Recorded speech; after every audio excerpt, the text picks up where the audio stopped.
আমল ইবাদতের মাধ্যমে আল্লাহর সন্তুষ্টি এবং জান্নাত লাভের দৌড়ে এগিয়ে যাওয়ার সবচেয়ে মোক্ষম সুযোগ আসে রমাদান মাসে।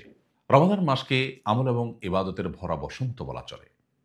আমাদের সমাজের বেশিরভাগ মানুষের কাছে রমাদান মাস মানেই রোজা, তারাবি এবং সাহরি ইফতার।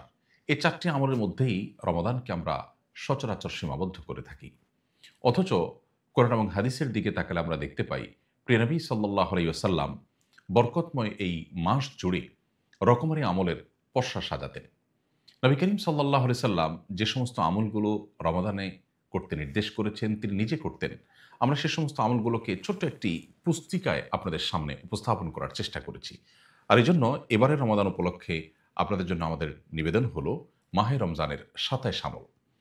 এ বইটিতে খুবই সংক্ষিপ্ত আকারে প্রতিটি আমলকে ১-২ পৃষ্ঠার মধ্যে কোরআন এবং সুন্নাহর আলোকে আমরা তুলে ধরার চেষ্টা করেছি। বইটির কলেবর না বাড়িয়ে একটু সংক্ষিপ্ত আকারে আপনাদের সামনে উপস্থাপনের চেষ্টা করেছি আমরা, যেন রমাদানের আমলগুলোকে এক নিমিষেই জেনে নেওয়া যায়। প্রতিটি আমলকে কোরআন এবং সুন্নাহর আলোকে সাব্যস্ত করার পাশাপাশি খুবই সংক্ষিপ্ত ব্যাখ্যা করার চেষ্টা করেছি আমরা।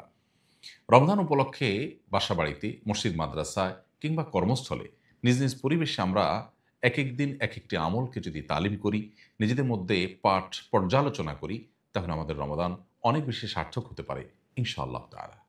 আপনার রমাদানকে অর্থবহ এবং সার্থক করতে মাহে রমজানের সাথে আমল ছাড়াও তারাবির সালাতে কোরআনের বার্তা এবং রমাদান প্ল্যানার আমরা ইতিপূর্বে আপনাদের উপহার দিয়েছিলাম। ২০২৫ উপলক্ষে রমাদান প্ল্যানার এবং তারাবির সালাতে কোরআনের বার্তা এটি সম্পূর্ণ পরিবর্তিত নতুন সংস্করণে আমরা উপস্থাপন করার চেষ্টা করেছি।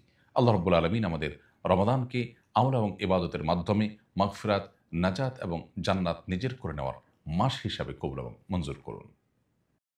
আস-সুন্নাহ ফাউন্ডেশন, উম্মার স্বার্থে সুন্নাহর সাথে।